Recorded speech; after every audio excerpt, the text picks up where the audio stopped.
They dragged me away from the car, and within 30 seconds, it exploded. I also did not have my seatbelt on. Good evening, listeners, brave navigators of the enigmatic and the concealed. Have you ever felt the pull of the unanswered, the allure of the mysteries that shroud our existence? For more than a decade, a unique comic publisher has dared to dive into these mysteries, unafraid of the secrets they might uncover. This audacious entity is Paranoid American. Welcome to the mystifying universe of the Paranoid American podcast. Launched in the year 2012, Paranoid American has been on a mission to decipher the encrypted secrets of our world. From the unnerving enigma of MK Ultra mind control to the clandestine assemblies of secret societies. From the awe-inspiring frontiers of forbidden technology to the arcane patterns of occult symbols in our very own pop culture. They have committed to unveiling the concealed realities that lie just beneath the surface. Join us as we navigate these intricate landscapes, decoding the hidden scripts of our society and challenging the accepted perceptions of reality. Folks, I've got a big problem on my hands. There's a company called Paranoid American making all these funny memes and comics. Now, I'm a fair guy. I believe in free speech as long as it doesn't cross the line. And if these AI-generated memes dare to make fun of me, they're crossing the line. This is your expedition into the realm of the extraordinary, the secret, the shrouded. Come with us as we sift through the world's grand mysteries, question the standardized narratives, and brave the cryptic labyrinth of the concealed truth. So strap yourselves in, broaden your horizons, and steel yourselves for a voyage into the enigmatic heart of the Paranoid American podcast, where each story, every image, every revelation brings us one step closer to the elusive truth.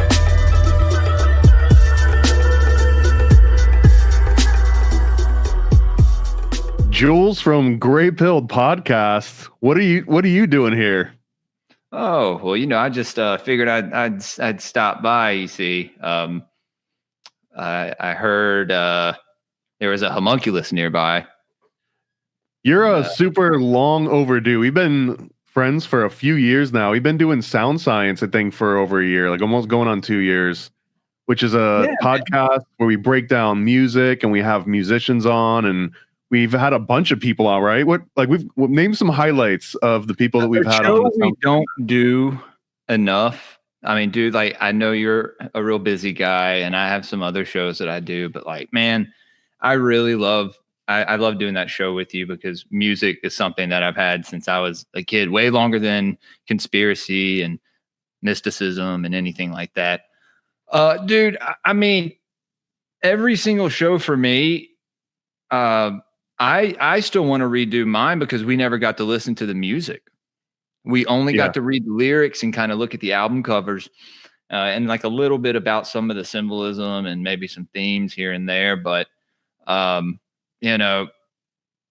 we had Wes on. We had Weston Cage on. Yeah, Weston Cage.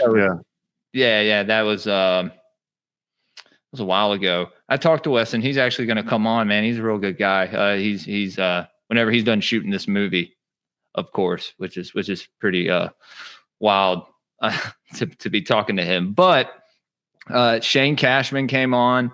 We had Foundering on. Man, I'm trying to.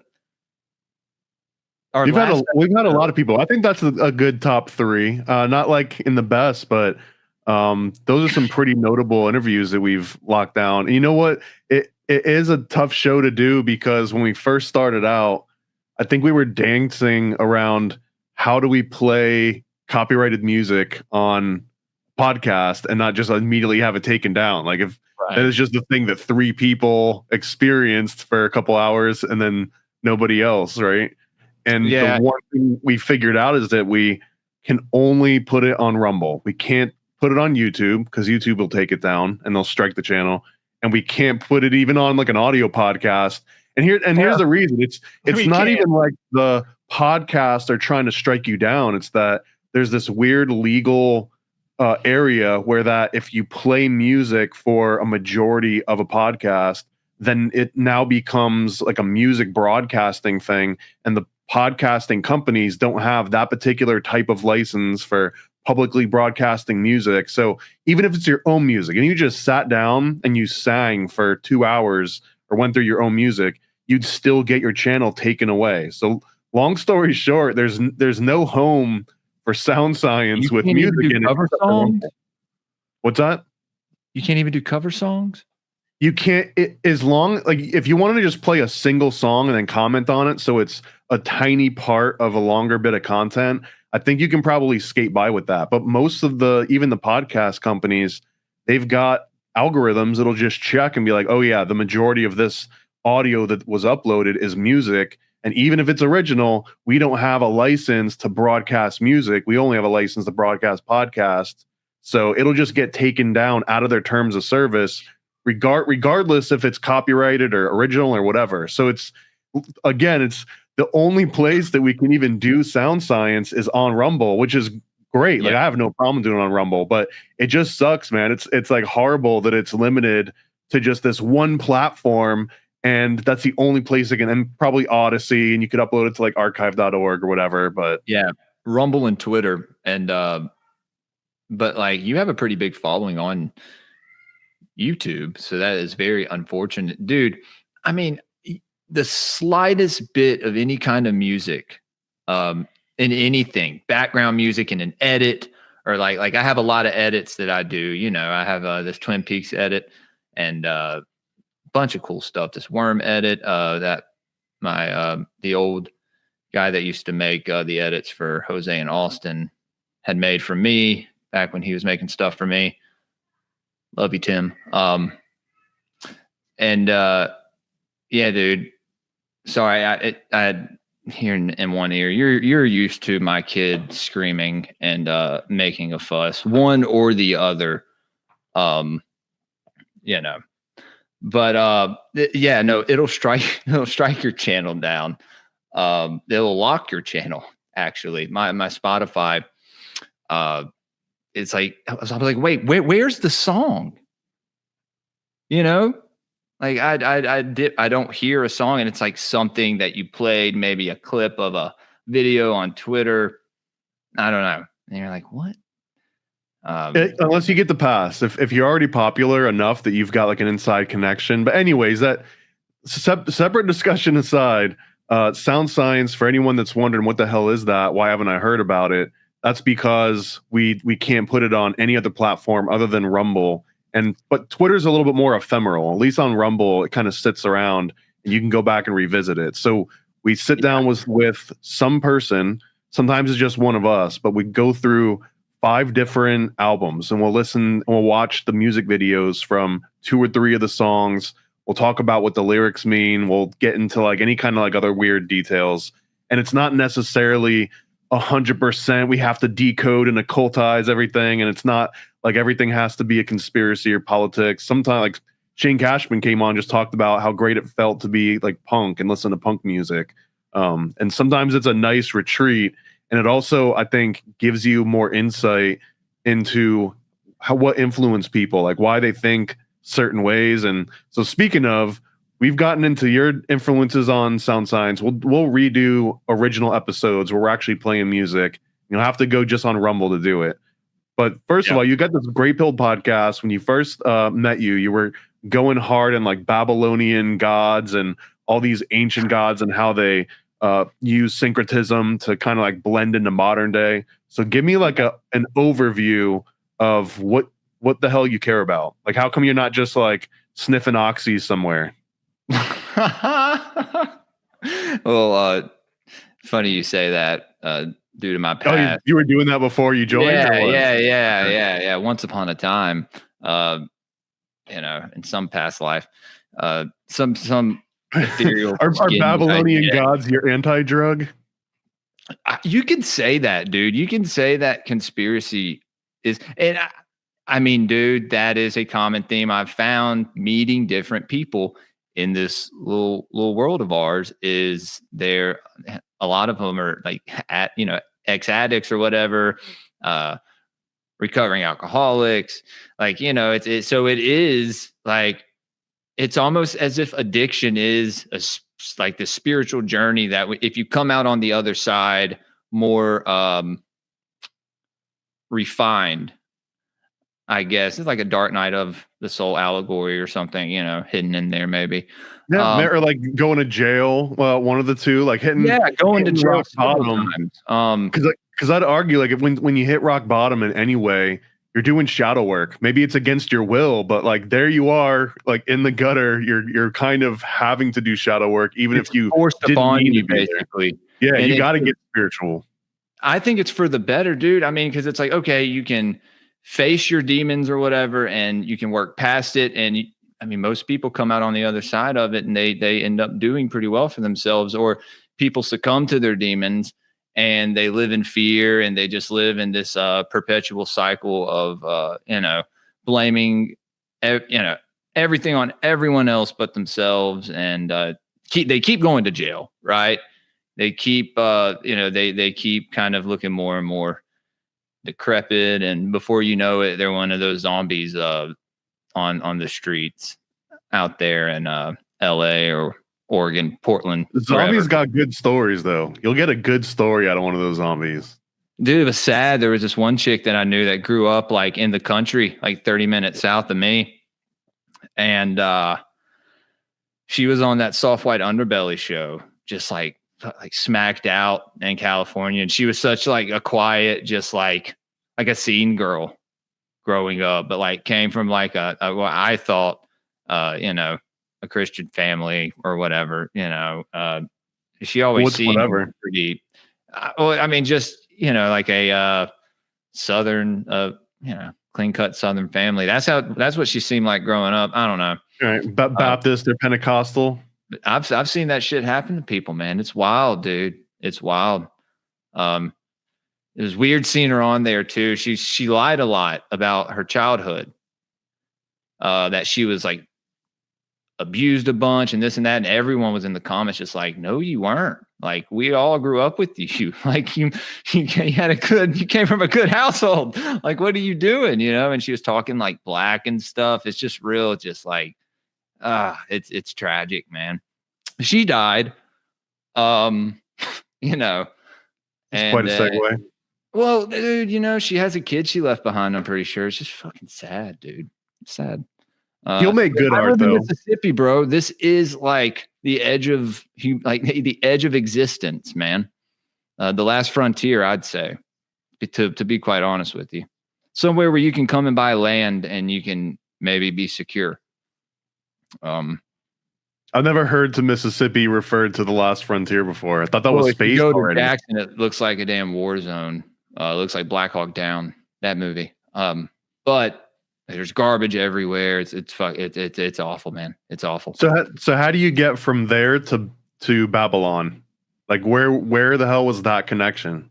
Well, I had a couple like near-death experiences, I guess you could say, where I had OD'd and like came to on the ground and like had busted my head open a couple times. But then I had a car wreck, and I don't know how I survived it, dude.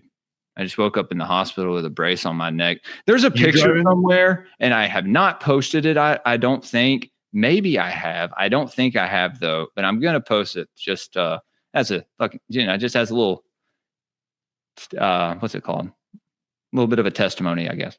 To what I were you driving in this car wreck? Yes.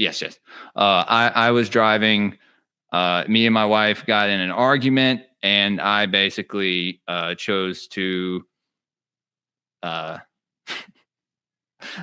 veer off a bridge, flip the car.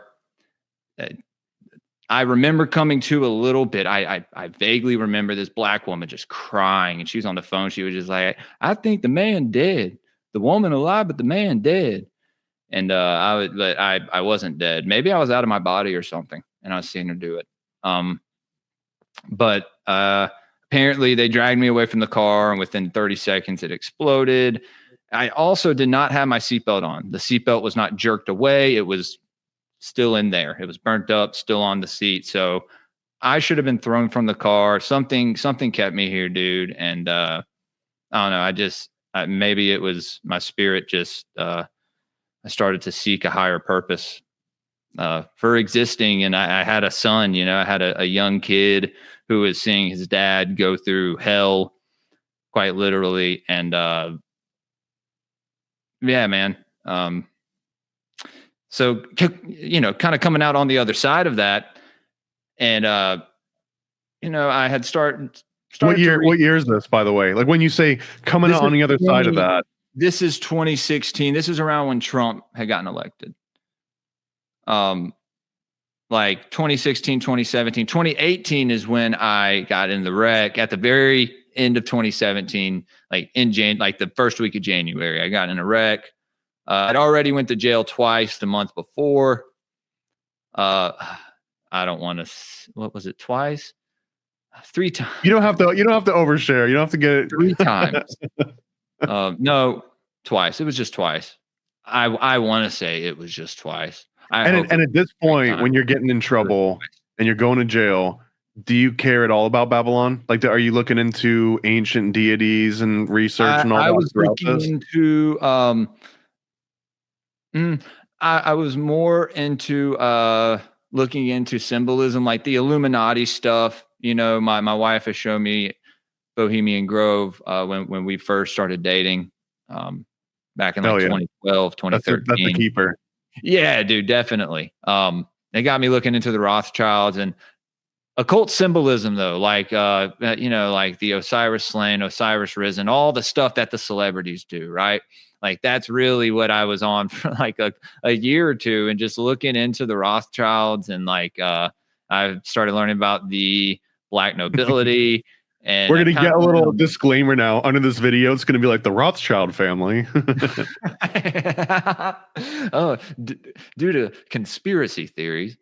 But then, dude, I went to treatment, and I kind of, you know, I read a little bit of the Bible, but I started to read secret teachings of all ages at the same time. And so I was learning about spirituality from these different aspects. And which one's better? If you had to pick one of the two on the spot, Bible or secret teachings of all ages? Well, to be honest with you, I started out reading the Apocryphon and the Book of Enoch.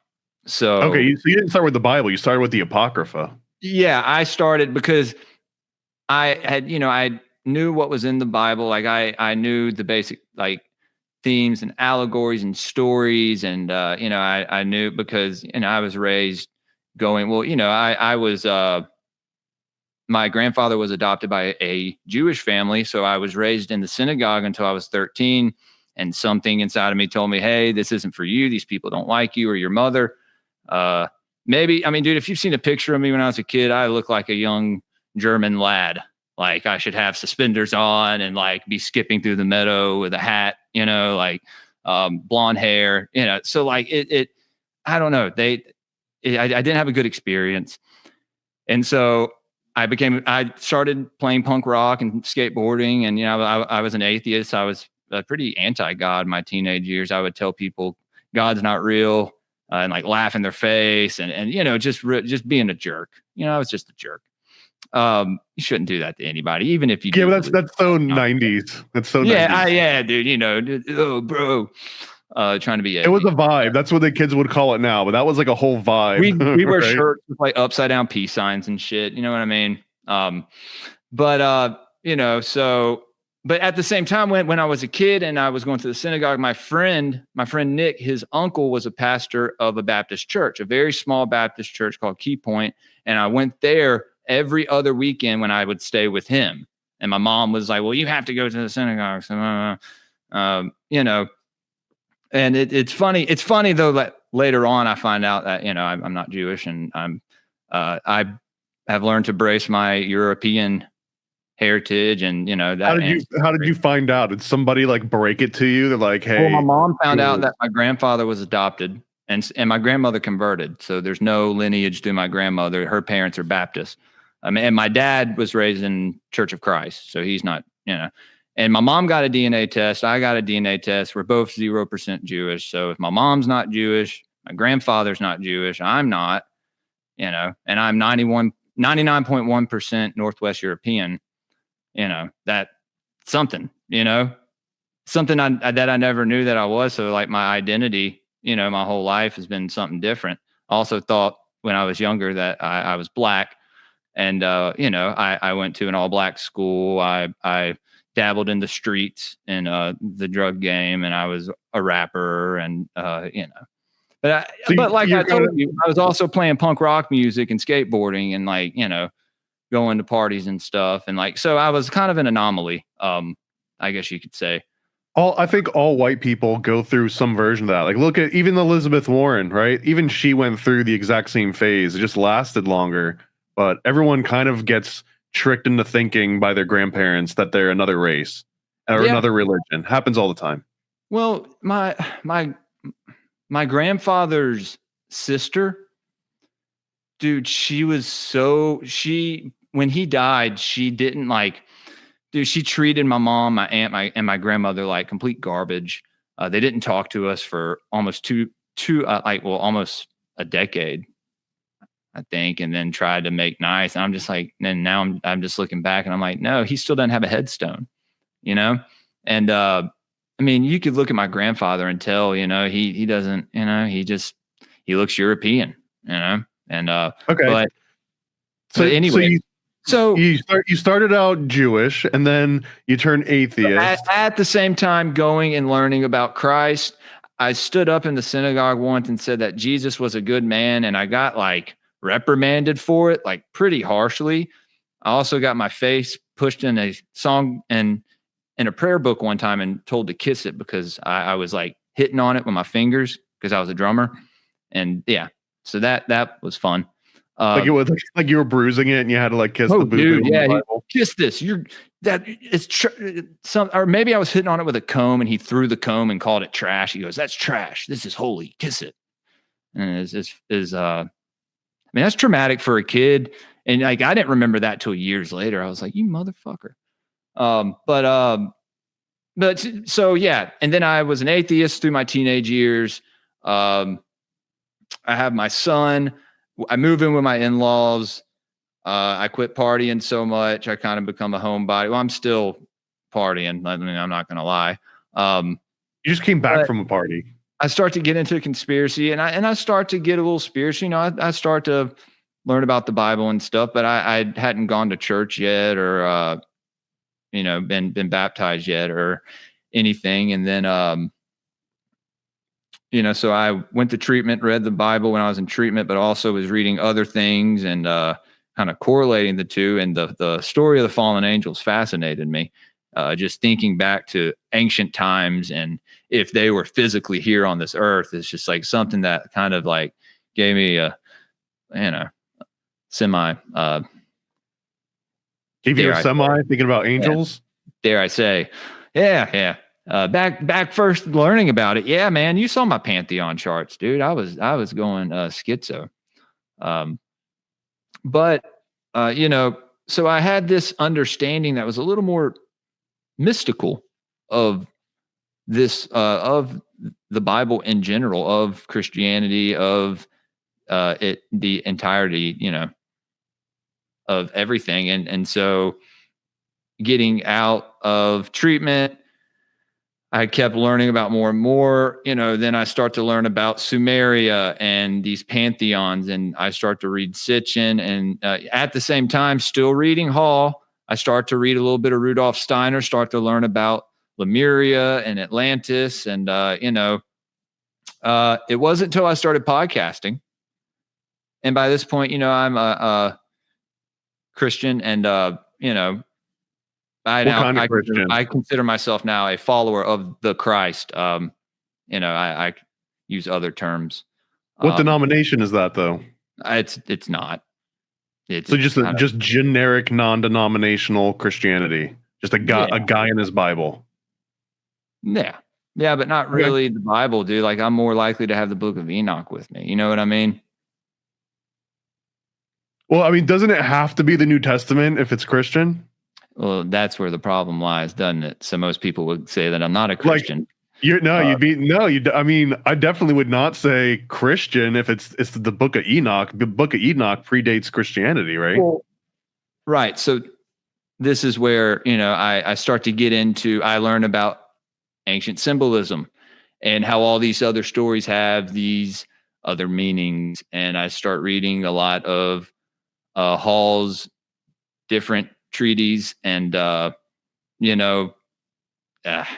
learning about alchemy and topomancy and, egregores and stuff, man. And like, you start to get into the mystery schools. And then, I consider myself now a Christian mystic, someone who understands the teachings of Christ a little more esoterically than most, and try to, put them into action. That's the goal, right? Is to put these things into a certain type of work that you do in your life. So, and that's led me down roads, man. Conversations and topics that I never thought that I would dive down, dude. Well, let me ask you, what's in the context of all that, of like learning about ancient deities, reading the Apocrypha, learning about like necromancy and all like the ancient Greek mystery schools, what's the most offensive take that you've got now that would put you at odds with like simple Christianity? Like just typical fundamental Christianity. Like what's your biggest hot take that you truly believe? That Christ practiced in the school of the Druidic initiates. And what does that mean specifically? What are you accusing him of something? I want to know. No, I'm saying that he was a mystic. He turned water into wine. That is alchemy, right? I mean, let's be honest. He spoke of things, be wise as a serpent, which people, be cunning like a snake. It's like, no, back then, initiates of the Druidic schools were called serpents. Their right to, their little ritual, where they would go in the tomb for 3 days, right? And they would transgress through the underworld, and they would learn the signs and symbols. They would face the dweller, and they would come back up, and they would teach this to their other fellow initiates, right? And Christ, he did the same thing. Genuine question here. Do you think that when the Druids would go into these caves for 3 days, like it's all symbolism, right? It's not like it was a I know. So this thing. could be their cave, right? Like their mind, or like, I mean, what do you take from it? Because you're into this kind of stuff too. I mean, half of me thinks that they just had a lot of extra free time on their hands. Like I don't have have you had 3 days off to just go into a cave and contemplate philosophy in the last year or two? No. I haven't. I have another take that's controversial, Thomas, and that is the missing years of Christ. I believe he went to learn from all the mystery schools in Greece, in Gaul or Britannia, in Egypt, in the East, so that's, people have a problem with that. And I've been called a Rosicrucian and a Gnostic and a pagan and a Jesuit. That's when I get on Spotify a lot. Yeah, dude, I don't know, man. I have a deeper understanding of things now. So it's like, once you understand things, this is kind of what a Jesuit would say. I just have, like, I'm not calling you a Jesuit, but the things that you're saying are what a Jesuit would say. God, Thomas, don't do that to me, man. Well, yeah, like me talking about that we have to take King Arthur's castle back. Like, that's something a Jesuit would say, or is that something like a Templar would say? No, but just that, like, I've got a deeper esoteric understanding. Like, that's kind of what a Jesuit would typically. But I'm so okay. No, I'm not saying than other people. I'm just saying than I used to have. Okay, understood. Yeah. No. I don't. Once you say you know everything, or you know more than this person, that means you know nothing, right? Like, that's what I understand. That's what I take from that. I've learned a lot about the lower and higher self of us, of our nature as men. and how to kind of, mediate between the two as far as like the angel and devil on your shoulder. You know what I mean? When you're talking about the water to wine, and that's represents alchemy, do you think that there was a historical Jesus? There was like an actual Jesus person that could be attributed to some of these miracles, or do you think that they're all stories, or what? I think both could be true. I think there could be symbolic meaning behind them, maybe something with astrotheology. What happens in the heavens happens, kind of plays out on earth, as above, so below, that whole thing. Dude, I think both could be true. I think, all they have to do to muddy the truth is just change something here and there, or just, maybe not translate something the right way. And it means to someone who's following, a deity. It means something to them, how it reads, like that's important.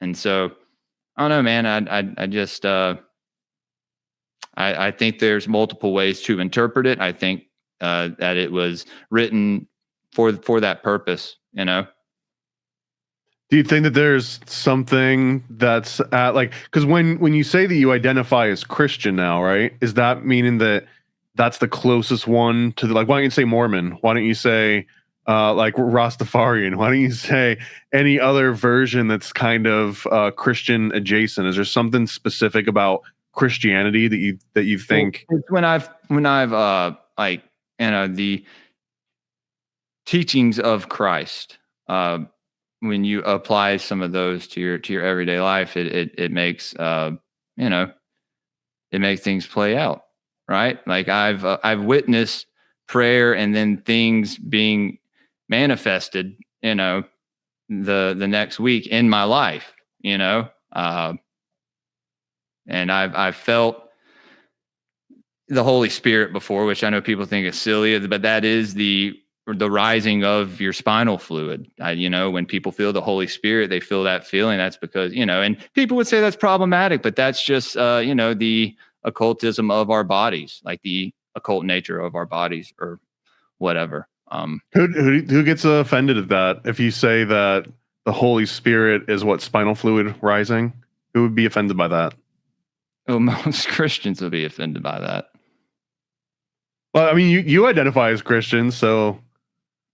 Well, so I don't know, Thomas. Like I said, I call myself a follower of the Christ, and that's because I like what he taught. So I'm curious where the fascination with Babylonian gods and the Sumerian gods, and you're getting into like Druidism. Like where the Druidism came later. This all came when I started podcasting and talking to people and learning things from other perspectives that's not in just like the Abrahamic paradigm. You kind of start to see things from these different angles. But if anything, I think it's strengthened my spirituality. People like to look at Christianity, and Hall says that in one of his little books, he says, why would Christianity not be a mystery school? Because of a lot of the iconography and symbols come from these other, Druidic cults, man. I mean, it is what it is. Aren't there any like esoteric Christian denominations or churches that you could go to? I think that's a problem, dude. I mean, what do I call myself in a scene? No, I'm not. I don't know. It sounds cooler. Sounds like it would be more interesting. Well, I mean that I've kind of explored things, but I mean that's something that I'm working on. Something that I'm not fully grounded in yet. I'm still. When my wife found God and she found Christ, she found them in nature. But, so no denomination there either? No, well, she doesn't consider her. She considers herself more of a Christian mystic as well, but she can actually quote the Bible for you and stuff. I'm me, not so much. I can tell you stories in the Old Testament that pertain to stories in Sumerian mythologies. But the Old Testament, there's a theory that it's an accumulation of different ancient texts, kind of all thrown together. And if you picked go a all the way out of a hat, and they called him God. If you take like one of those stories that like basically it evolves from old Sumerian text and it makes its way into the Bible, and then we hear many iterations of it now, right? You trace it all the way back to whatever its actual roots are. Do you think most of the roots are stories, or do you think that they're from actual events that occurred? Maybe events. When you say stories, are those stories of the events that occurred? Or are you saying these like kind of stories that you Here, find? let's take a specific example, right? A guy walks on water. Do you think that there's a chance that actually happened at some point in the past? That's symbolic of treading on, that's a good question, man. That's a real good question. In the water to wine, another good example. The feeding of the plenty, right? Where he multiplies the fish. Like all of these motifs that you can trace in other religions. I guess the biggest one would be dying and coming back to life after 3 days. Right. Like, do you think that that's just a solar myth, or do you think that there's a chance a literal person at some point died and came back to life 3 days later? Well, there is that solar, that solar deity myth that you spoke of, and I've done a couple episodes on that. Especially, I did one last Christmas, about how that's not Christ's birthday, and I still don't believe that's Christ's birthday, and I think it is the winter solstice, the celebration of Yule, which is what our ancestors celebrated. I don't think there's anything. I don't even know if that's debatable. It might be lesser known or acknowledged, but I think that anyone that even does a slight modicum of research into the date of the December 25th date, that it falls apart the second that, because you can find there's people out there, dude, that will be like, no, and they'll just still blindly just reject the theory that, hey, it may be on April 1st, like April Fool's Day, right? Or it may be on 9/11. My understanding is that it was that the April Fools, that was actually the first day of the year. It was celebrated as the new year because of, and more than just Christ, right? That it was for a whole plethora of solar reasons. But the reason it's called April's Fool's Day, it was to shame people that didn't adopt the new calendar by just calling them fools, because they were still treating April 1st as the new calendar day. The old calendar, the Julian calendar, right? Was that the old one or the new one? You're putting me on the spot here, man. I'm asking the Gregorian and the Julian. I should know because my name's Julian. I live by the Kodak calendar, so it's irrelevant to me. Well, yeah, no, dude. So now we start the year off, New Year's, ready to go, New Year's resolutions, all that stuff. We started off in the dead of winter, in the month of Janus, right? January, Janus. And it's like, dude, that's not how the year's supposed to start off. We're supposed to start off in spring and the blooming of flowers and trees and which came from the warfare, because the month of March was the first month that the winter finally ended and you could go back to war. You could put your soldiers back out into the battlefield, which is why that's March. And then you get April. Invade Iraq in March.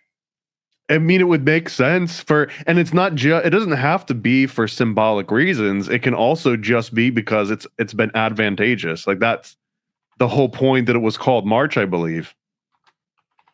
And named after the god of war, Mars. Let's see, on March 19th, 2003. Yeah, dude. His first invasion of Iraq. Wow. Thomas just blew my mind, dude. But dude, it's just like a formula that everyone follows, right? It's not even like it's prophetic. Right. Well, like learning about like King Arthur and stuff, dude. It's like, when I go back to my lineage now, it's mostly from England. I have some Welsh in me, Nordic. Like I'm a whole kind of European spread, dude. It's wild. You got any Freemason in you? Yes, actually, my grandfather, my great grandmother was Eastern Star. I'm pretty sure. In the States? Not well. Oh no, my grandmother, not my great grandmother. My grandmother was. Okay, so in the U.S. then. Yes. My great grandmother was something as well, and then my great grandfather, I think, may have been a Shriner. My wife's great grandfather, him as well, dude. Like, so how come you're dropping the stones, so to speak? Well, I don't know, man. I just never really thought about it, dude. I don't know. I just never. You were talking about Christian mystery schools and how there's nothing out there. The closest thing I can think of would probably be York Rite. You think so? Oh, yeah, 100%. I think that's because any other version, maybe Rosicrucianism, but Rosicrucianism is its very particular, I'd say like British flavor, or at least like European flavor. I don't know if it's necessarily the right path for most of it. And then you've got like OTO, but OTO is more Crowleyan, like ex-drug addict people looking for orgies or something. So you got York Rite, bro. York Rite is kind of on. It's the straight and narrow Christian version of a mystery school. I can't think of a better version of that outside of maybe Rosicrucianism. But that, again, Rosicrucianism is it feels like West Coast. I don't know how else to describe it. Yeah, funny enough, my brother-in-law, my soon-to-be brother-in-law, not my wife's brother, not my wife's brother, but my sister-in-law's new husband. He is in the Blue Lodge at I think up in Virginia, in the Glasgow Lodge, and he doesn't know about half the stuff that I talk about. I'll try to talk to him. He's just like, that's awesome, Jules. It's like I'm probably sound schizo to him half the time, but I think his father may have been a Rosicrucian. He gave all his books to like the lodge or something, and I was like, dude. It's like right before I came in. Let me be clear too, though. I don't know that if you were to go into York Rite, that you would find esotericism there, like waiting for you. It's more like if you go into it and you're already esoteric, you'll probably get a lot of like that Christian esotericism, Christian mysticism directly from it, but it's not like presented to you that way.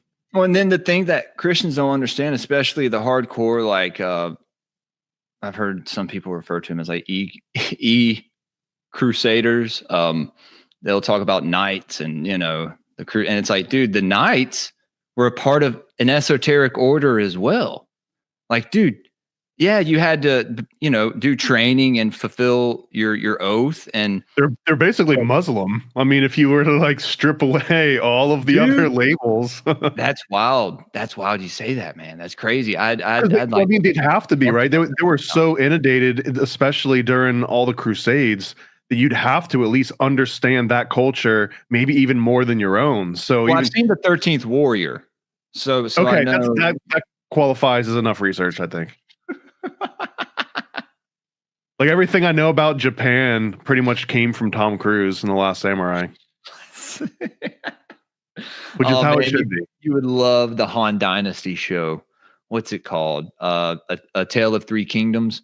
Have you ever played Dynasty Warriors, the video game? It was too much like management. I didn't want to feel like I was an administrator of a war. I wanted to be the guy on the front line. That's Kessen. You're talking about Kessen and Kessen 2. I actually thoroughly enjoyed those when I was a kid. I don't know if it was my ADD, but I loved setting up the armies and then watching. You couldn't really kill anybody in it, but you could watch the battle happen. But it's based off these tales of these lords and these warriors in ancient China. And Dude, like the Han Dynasty, there was like, dude, it's so good. It's like a romantic kind of, romantic kind of tale. Oh, it's called The Romance of the Three Kingdoms. That's what it's like called in the literature of it, the historicity of it, A Romance of Three Kingdoms. But there's these warriors that they describe, basically being like Nephilim, dude. It's crazy. But the show is great. It's on YouTube, actually. Tale of Three Kingdoms.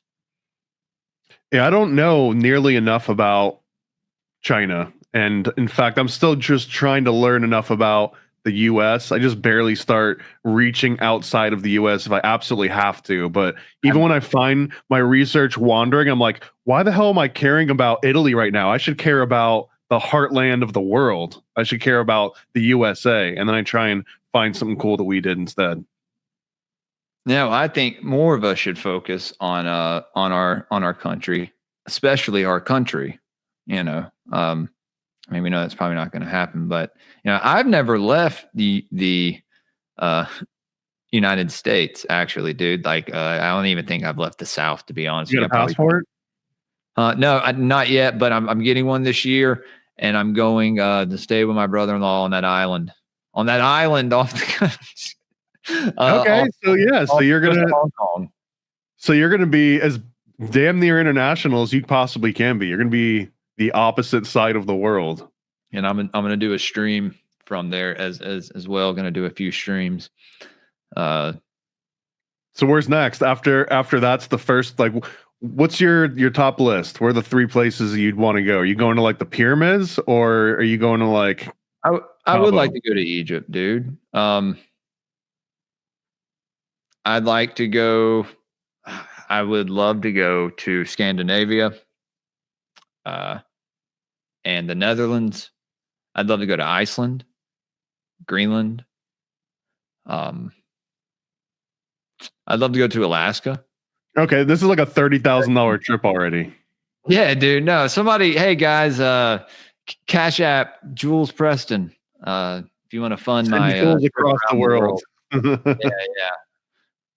To spread his Enochian Christianity I'm going to go around and ask everybody about the mysteries and about their lore, and then write a book. Why not? I mean, if you're gonna take all that time to go out there, why not just actually go through a mystery school, like whenever you go to a new country?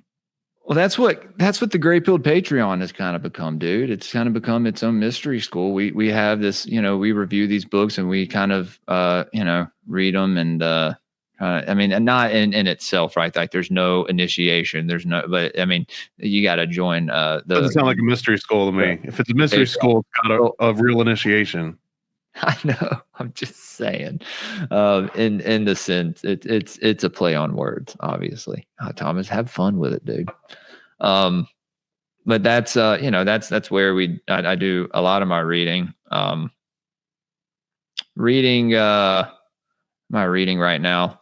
The Veil of Isis, or the Mysteries of the Druids by Winwood Reed. W. Winwood Reed. Pretty good book. Started reading it 2 nights ago.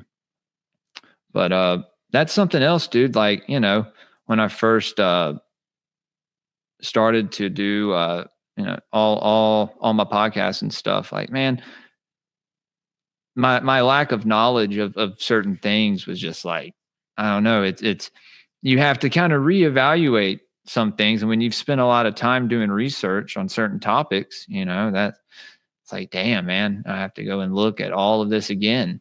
I got to make new Pantheon charts, bro. Still got to do it. Is there a single, even like a 1% or like a 0.01% thought in your mind that, if I didn't pick the right religion while I was alive, I might go to hell? Like, I might end up burning for eternity because I didn't do the right thing.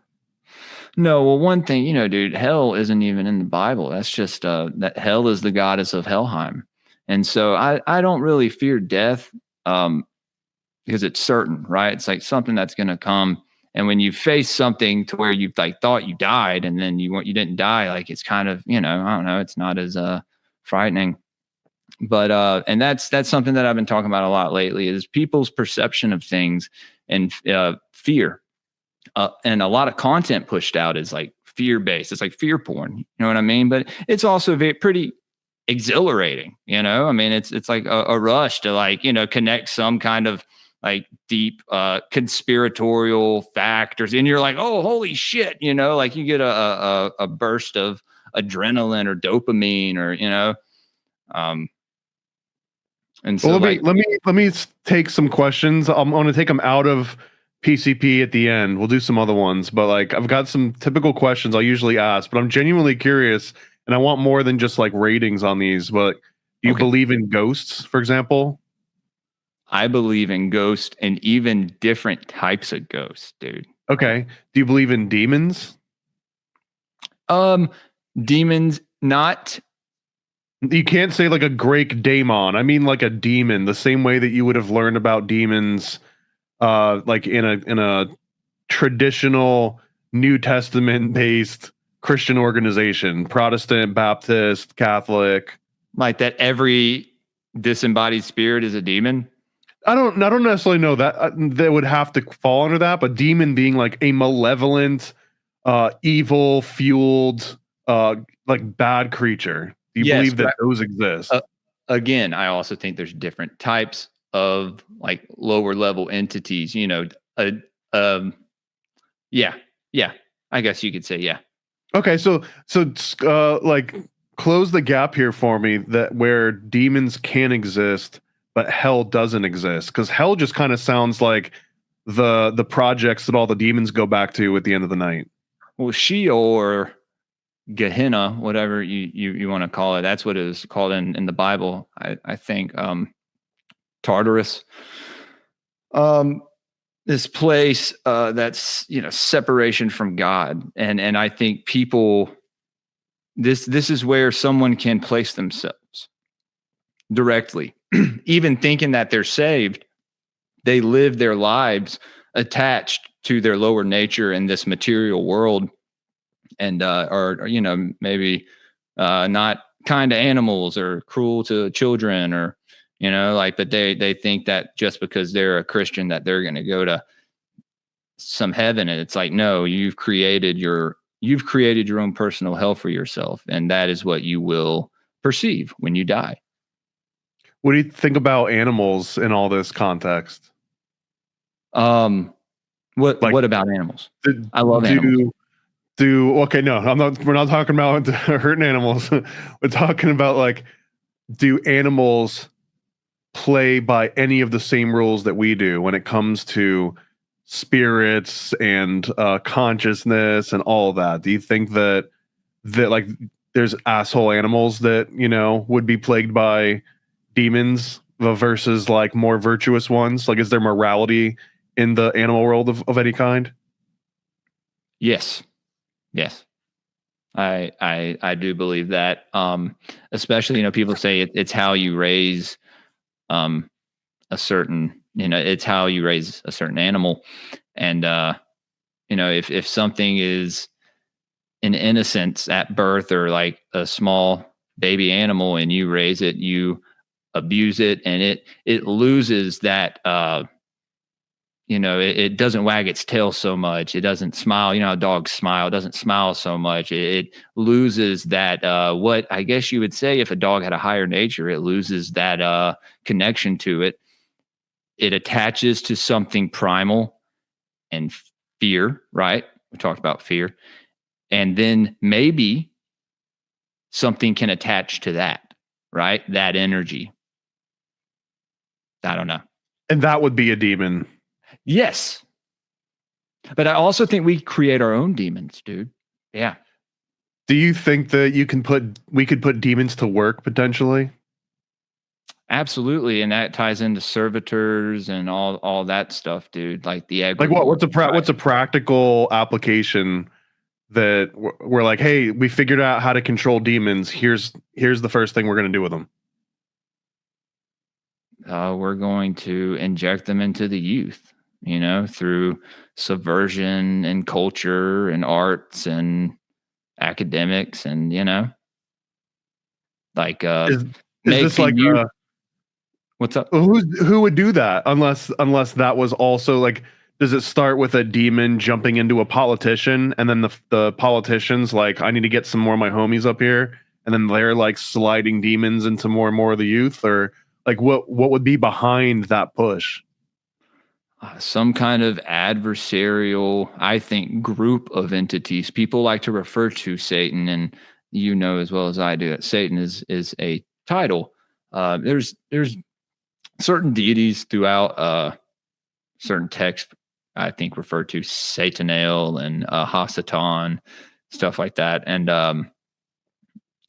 but you know, I think that there are, I don't want to say a primordial group of entities, but there is a dark ruling force that has, or is trying to maintain a grasp over humanity right now. And you see that played out in all the stuff that we talk about on these podcasts and theorize about, and you know. Is there an actual battle going on, do you think? Like a true spiritual battle? Yes. And I think people think that this is some kind of battle in another realm, and they're right. But I think that we matter so much more in this battle than people understand.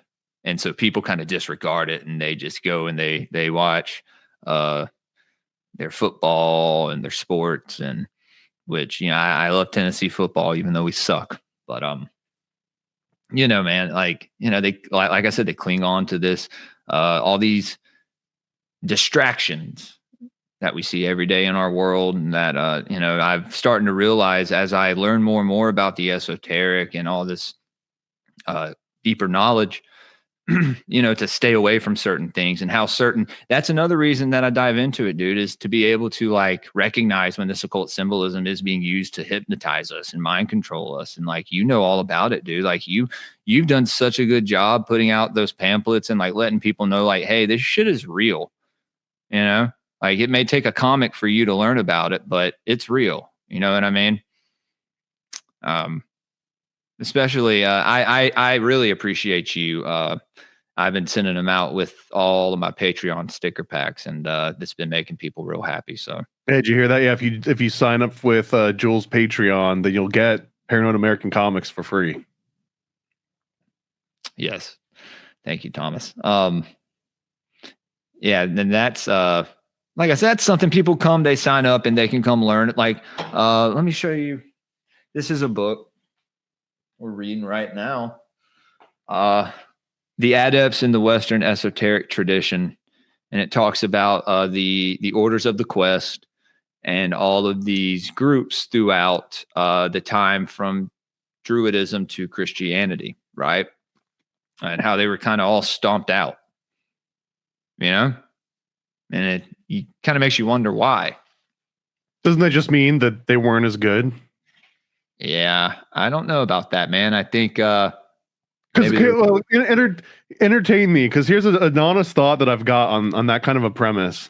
And I was just kind of slightly kidding that like they weren't as good, so they got beat. But if you look at the options that we have now for whatever, the stories that made it into the Apocrypha, or the ones that made it into the Bible, or whatever, the things that come across your plate as options, there's probably like an infinite number of more things that we will never hear about because they got stomped out so badly that we'll just never hear about them. And the only ones that we're getting, it's almost like if you only listened to the top 40 and you thought that that was all the music that had ever been produced in the history of humanity, and then not realizing that there was millions and millions of other songs out there. So it is kind of like a wild concept of what even the ones that we've got now, and even like the esoteric teachings that you might gravitate towards, especially esoteric teachings, that we're still only getting the most popular of the esoteric, right? Like we're not actually getting that like super deep cut that no one ever heard of, because no one ever heard of it. I know. And I guess that's the whole idea of like applying it to your everyday life, right? And like trying to find the mystery in that. You know what I mean? Whether that be through prayer or meditation or You know, I like you said, it's not like it's an initiatory rite or anything, and there's a lot more involved in it, and I'm still learning. You know, Have you been I through don't claim any to be the end all initiation? be all. Huh? And have you ever been through any initiation, like baptism? No. Baptism will be an No, initiation. yes, I've been through a baptism. Okay, so you last year. I mean, is a baptism not an esoteric initiation? Absolutely. And there's as a baby or as an adult? No, this was last year. Okay, so yeah, you've been through a freaking mystery school. What do you want? Yeah. I mean, you know, so yeah, I mean, if you put it that way, yeah, that does go back, I think, pre-Christianity, where they, I think, even drowned people and resuscitated them back to life. Like, I highly recommend it, although it's not 100% success rate. Yeah, that's kind of what they did on the OA, right? They would die and then they would come back with some new skill. Well, when I almost died in the car wreck and came back, maybe I had the ability to understand this stuff. You know, real talk, man. That might have been your actual baptism. Like the one where the dude dunks you, where they dunks you into the lake or whatever, or into a pool. Or I really do think that is such a detached, superficial, like placeholder for something real that used to exist, and now it's just the most vanilla of experiences. Even, I mean, of course, some people put a lot of certain place, like a certain, I don't know, a certain place on the earth where there's like a certain vibratory rate, and it's a body of water that's not touched by other, like I don't really believe in none of that. No, I mean, I don't believe in vibratory rates and like things being untouched by human. Like, even if that did exist in some theoretical past, microplastics are everywhere, right? There's a human fingerprint on every single place that you could ever visit for the rest of our lives and the rest of our kids and our grandkids' lives. So it might as well just be a Disney like fantasy story. The lands outside the ice wall. Yeah, what do you tell me? What about is the world flat? Let me ask you that one. No, well, I've thought maybe it's a little bit of both. Maybe it's flat at some points, and it's kind of like a soccer ball, maybe in some way. That's cheating, though. No, man, that's cheating, because a flat Earth means that it's either a plane that goes on forever, or that there is some sort of an edge, right? What if the Earth is a Mobius strip? What if the Earth is a lot bigger than we're told? Right, but even if it's bigger, it's still, I would assume, has a shape to it, right? Unless we're talking about infinity. I mean, okay, look, we may be on a ball, but I don't know if we're spinning through space.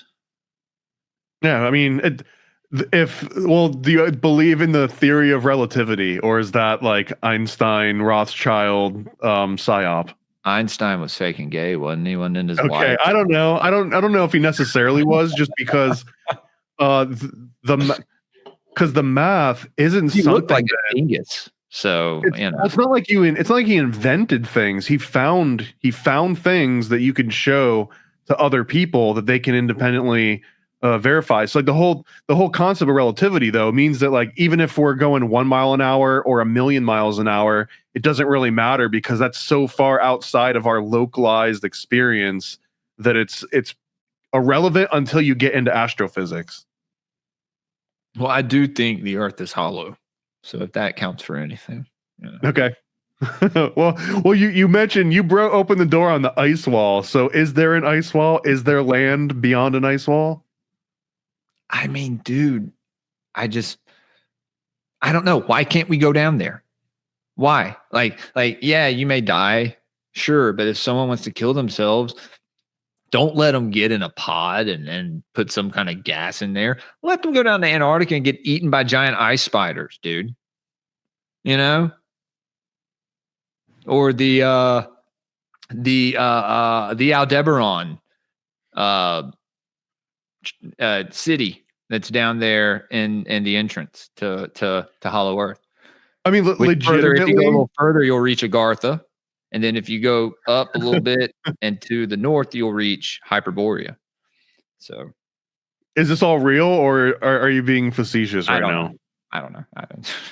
No idea. Well, I think it'd be pretty cool. We could create it. I guess I don't know how permanent it would be. And reach Shambhala. I don't know. So no, these are probably all ethereal realms, right?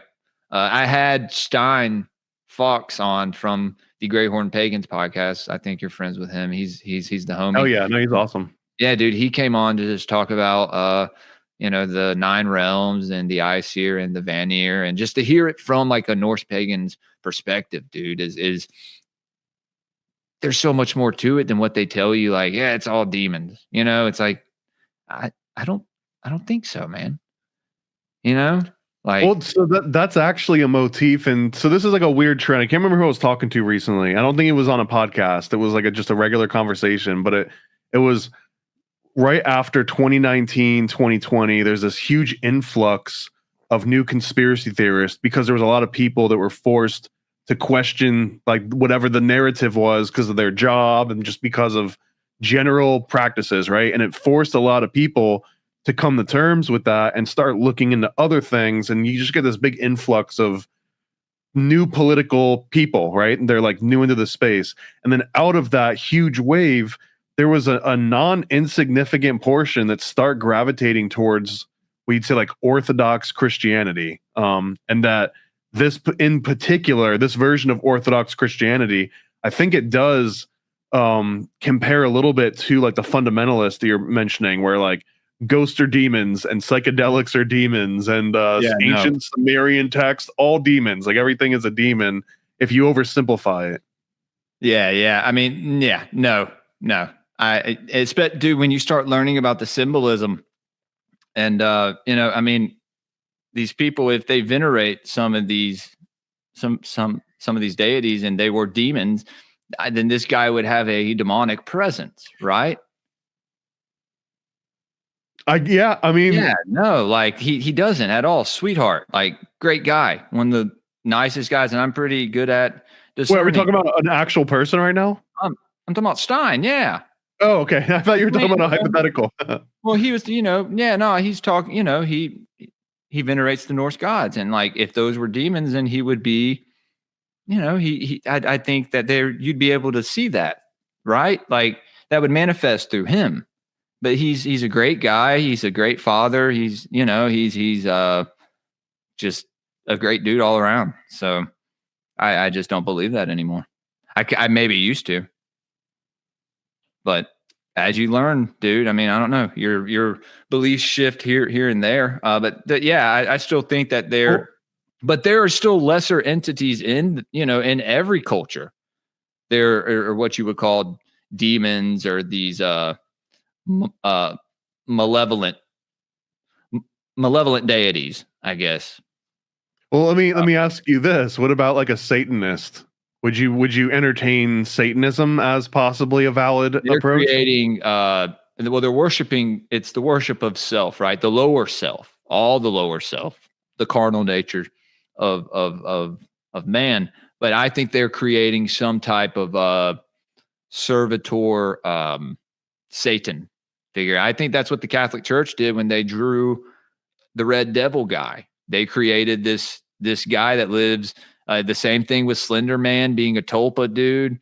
It's the same thing with Baphomet probably being a tulpa, or an egregore, whatever these things. They're classified very specifically, but it's a thought form all the same, right? That manifests in different realms, so. That keep no graven images was basically the church saying like, we want to have a monopoly on graven images, right? Like we want to be able to define these tulpas and you can't make them for yourselves. Yeah. Worship no other gods but me, Well, what about just making your own religion? Why do you have to even pick leader, man? I mean, if I could draw up an esoteric doctrine and it was, it had all the things that pertain to a certain spiritual enlightenment, then yeah, dude. I mean, but I don't know, man. I think when you get into that, it turns a little cultish. People start to look at you as the deity. Look at Jared Leto.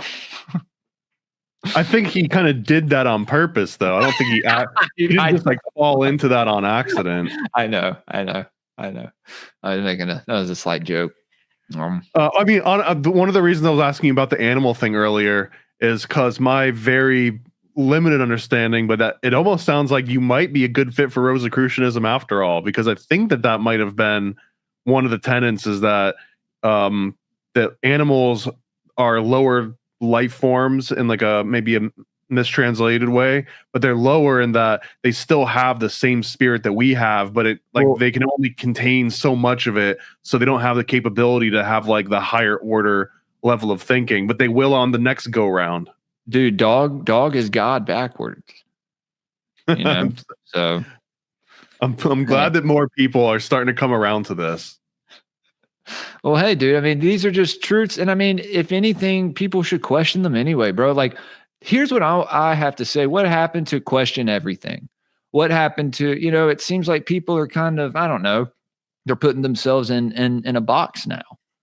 I mean, and then if that's what they want to do, that's fine. I respect, I respect it all the same, but I think we should be able to have these conversations and be able to question these things without there being any backlash or there being anybody like, I don't know. I mean, and if it changes someone's spirituality or, then I mean, isn't that on that person? I mean, or is that on you? I mean, I think that it's a slippery slope, but I know that's a logical fallacy. Whatever, it's a real thing too. That's why I say, because the slippery slope is that start anything. I have the Greypilled Patreon, and we have God's Morning Wood, and well, here's an example: is that there's, I believe, 40,000 denominations of Christianity, right? So even if you only sampled each one for one day of your life, you'd never get through all 40,000. You'd die before you even made it. And that's just the denominations of Christianity. So it seems like almost impossible to find the right one unless it's just a popularity game, unless it's just whichever one has survived the longest because it's the most convenient for the most amount of people for the longest amount of time. If it fits all those criteria, then it just becomes the de facto moral religion of the rest of the world, or at least of significant regions of it. Yeah, dude. And I think that, the powers that be, the elite, whatever you want to call them, use people's spirituality. They use it against them. They use it as a weapon. The doctrine, the dogma, they can use that against them. They're doing it now with a certain country, bless it and you'll be blessed, curse or you'll be cursed. And it's like people are put in this position and it's like, look what they're doing. Look at the fruit. You're talking about Costa Rica, right? Yeah, Costa Rica. But like, even what did Christ say? Judge them by their fruits. Their fruits are pretty bad. It's pretty bad. I don't. So I can push back on some of those sayings though, because judge them by their fruits could also almost be like Machiavellian. It could almost be like, look at the gangster that goes and buys everyone a roast turkey on Thanksgiving to like a poor neighborhood, and everyone in that neighborhood's like, "Oh my God, Al Capone, he's such a saint," and like, ignore the blood on his shoes. Well, hey, man. I mean, I guess that pertains to culture, right? If they protect the neighborhood, you kind of, I mean, is that like, I don't know, is that the debt that's paid? Is there like a Faustian bargain with the community? I don't know. I know that sounds weird, but yeah, I don't even know if there's necessarily a bargain, right? Because you could just grow if you expand the neighborhood and the gangster to like your country and your president or whatever. But it's not like anyone typically gets a say. I mean, you can move and you can change like what country you've registered with, but for the most part, it's just like you're here one day and now you're playing by the rules, right? Well, or you're not and you're outside. These symbols are used in tangent for a lot of like these operations. So with the gang stuff, it's the folk and people's nation. The folk nation being the Crips, the GDs, the royals, the people's nation being the vicelords, the bloods, the Latin kings. One side uses the 6-point star, the other side uses the crescent moon, right? Where else do you see that? In the Middle East, dude. So it's like like these wars are playing out in other ways. Okay.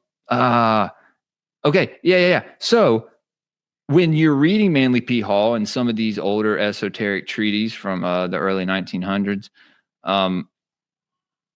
you see the hook cross, the swastika, and the sigil of Solomon, the 6-point star, being used together. And if you know the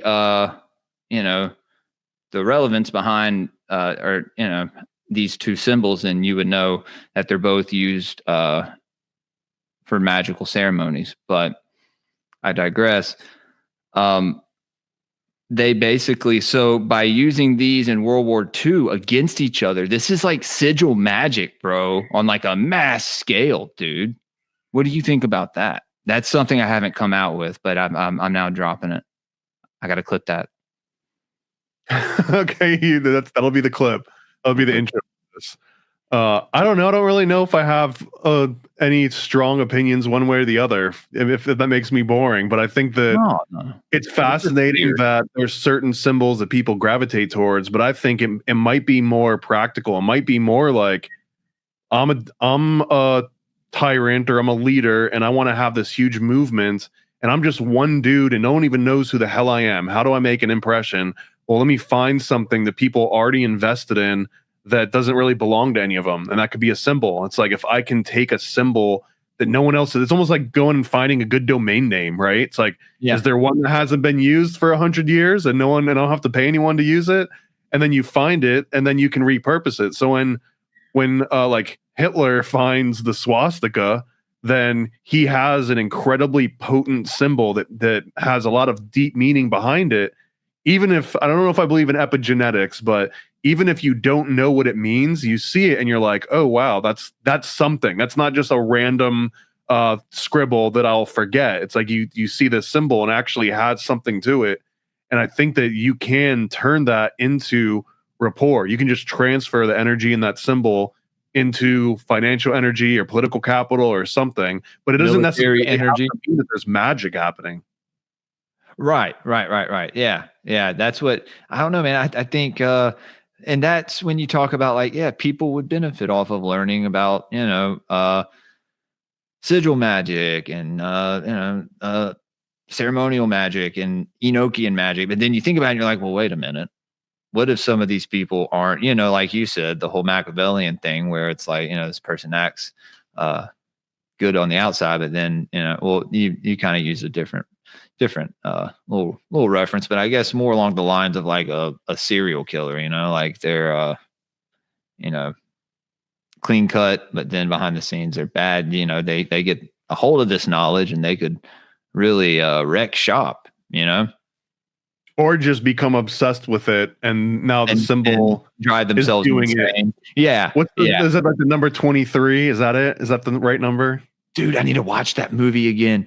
Yeah, dude, there's so many movies I need to watch again, bro. Have you seen Under the Silver Lake?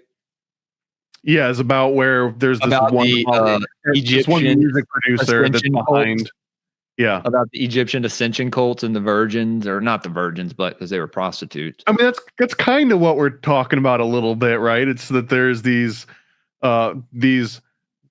bigwigs in modern society that are CEOs or whatever, like that they've got some kind of role in functional society, but yet they're injecting ancient teachings and sigils and but what if these teachings into culture? But what if these teachings used to be not so secret and more common for people to practice in order to, achieve spiritual enlightenment? And then once they started coming and killing these different groups, they were like, hey, we got to take this underground. Is that like what happened?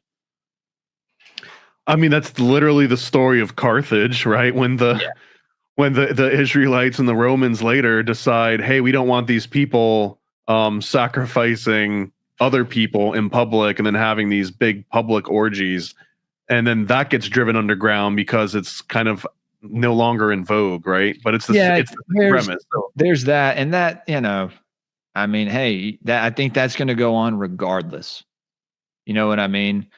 So to make it available on some level, I don't know. I think it would be beneficial. That's just me. But like you said, man, yeah, I'll take a look at some different things. I'll talk to you more about it. Uh, behind the scenes or whatever if I have any questions. But yeah, like I said, man, still figuring a lot out. I go on these deep dives. Just did a few deep dives on the Green Man and not only in culture and how they're trying to create their own subversion, like their own Green Man to overtake the natural one that seeds Gaia or Earth. Because that's Gaia is the feminine aspect. You have to have a masculine aspect, and that would be this guy going around dumping his seed, right? And this is meant to replace like the female Gaia. No. I mean, like maybe them ushering in their own Green Man through pop culture, and I don't know, to replace the archetype or something. Who'd be a modern version of a Green Man? And you can't say Jolly Green Giant. You can't say Jolly Green Giant. Well, you can say, Jim Carrey's played a couple Green Men before. That's okay. Well, that's like a literal Green Man, but not necessarily a Green Man. Well, are you saying it's all the same? Like if he just puts green face paint on and he appropriates Green Man culture, that he's now a Green Man? Well, I don't know. See, it depends on what the message is behind it. And when you look at something, it's like, okay, why is he green? Piccolo and Dragon Ball Z, he's a perfect example because he's basically like this Osiris figure, dude. He's like dying and rising constantly. You know what I mean? Even though Osiris only does it once. Yoda is a good representation. I don't think that's really a bastardization, but I don't know, man. I think there's certain things naturally that they're trying to completely wipe out and put like this artificial idea in, or kind of. And who's they? Who is? Can you define what the they is? You're talking about like the 13 families from Fritz Springmeier, or what? The Illuminati, dude. Does that include Jay-Z? Like, is Jay-Z one of them? I think Jay-Z's a Thalemite. Yeah. Do you think that the Thalamites are like part of the? Because the Thalamites to me almost just seems like people that have Etsy shops and go to like cosplays together. Yeah, I mean, I don't know, dude. I think there's levels to it probably, but you have some stuff that's a front while something else is going on behind the scenes. Church of Satan is a great example. You had Anton LaVey having Jane Mansfield and King Diamond and Sammy Davis Jr. But you had Michael Aquino behind the scenes doing the Temple of Set, doing the real world. Well, it wasn't even behind the scenes. It was that the Michael Aquino was kind of fed up with all of these superficial Hollywood people coming through, and he's like, dude, where's all like the esoteric rituals where we're worshiping ancient Egyptian deities? And I think like Anton LaVey is just like, pipe down over there. I'm trying to direct a movie here. He must have pissed Aquino off, because when he went to channel, he channeled Set. He did it intentionally, trying to channel the embodiment of all evil and darkness. Well, so let's talk about Michael Aquino in particular. Okay. Do you think that he was actually? At any point in his life did Michael Aquino actually contact some sort of deity or daemon or whatever, or do you think that he was just like a 40-year-old weirdo that was role playing way too hard? Do you want to hear something insane? I had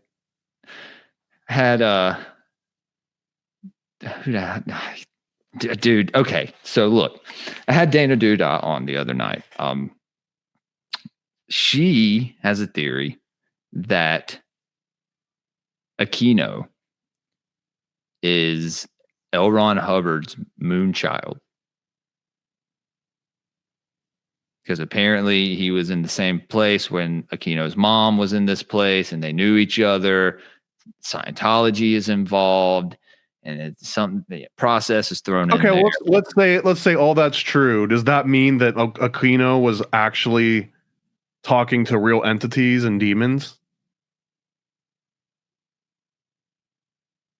Are you saying it in the sense of like, or was he just saying that and not really doing it? Or I mean, to me, it's very binary. There's no like middle ground here. Either you are literally summoning and talking to real objective entities outside of you, or you're just going into a fantasy realm that you've created in your own mind, and you're talking to things inside your mind. It's either happening inside your head, or it's happening outside your head. I mean, if he was like, and if he was doing these ceremonial rituals and he was invoking these fucking these deities, dude, especially Set, you know, I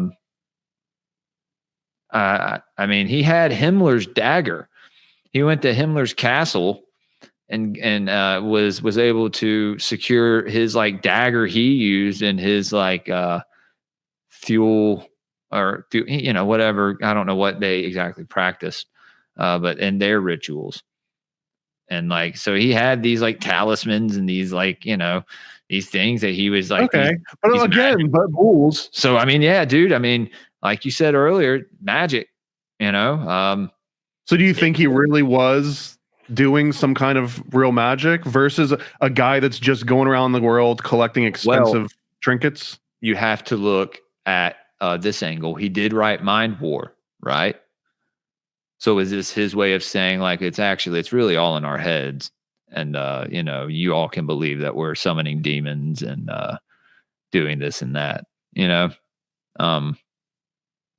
I mean, it's funny that you even mentioned the Moonchild thing, because the Moonchild would be related directly to L. Ron Hubbard in a way, even if he was just like a casual bystander, or like a cuckold essentially. But L. Ron Hubbard also had a similar trajectory, but instead of Temple of Set, he makes Scientology, and you can trace some of those origins back to sci-fi stories that he was originally fleshing out. So it was like, I read some of those. Would it be worth it, or did what, like, what Dianetics? We're gonna read Dianetics right now. Those are the sci-fi stories. Oh, so yeah, I would suggest. I mean, I don't think he was particularly great at writing science fiction stories or an Audible. I think he was and I don't even know if Dianetics was necessarily a great read.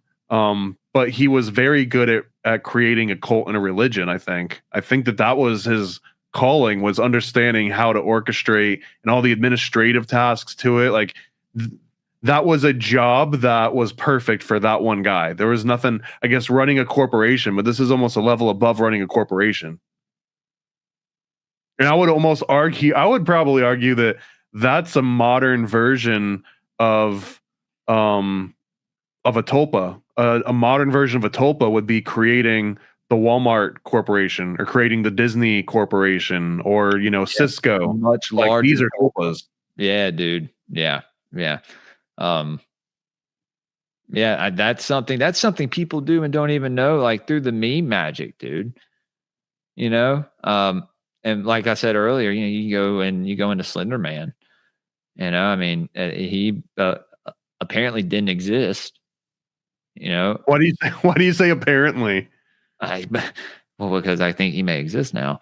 And those girls conjured him up. They sacrificed that little girl to him. Or did they? Did the little girls do that? Or did someone come and take those little girls, you know, give I think they did it, man. There's a pretty detailed firsthand account of the girls of exactly what they did. They weren't MK Ultra, and she was just using some other ritual. I mean, if you look enough into that story, so here's the truth of it, is that they lured their friend into a bathroom in like a secluded area and basically just jumped her and nearly killed her in this bathroom. And then they bring her out into this field and they hurt her some more and they like leave her there for dead. But one of the girls that helped orchestrate this had a long family history of schizophrenia, like violent schizophrenia, not just, you know, dementia or something.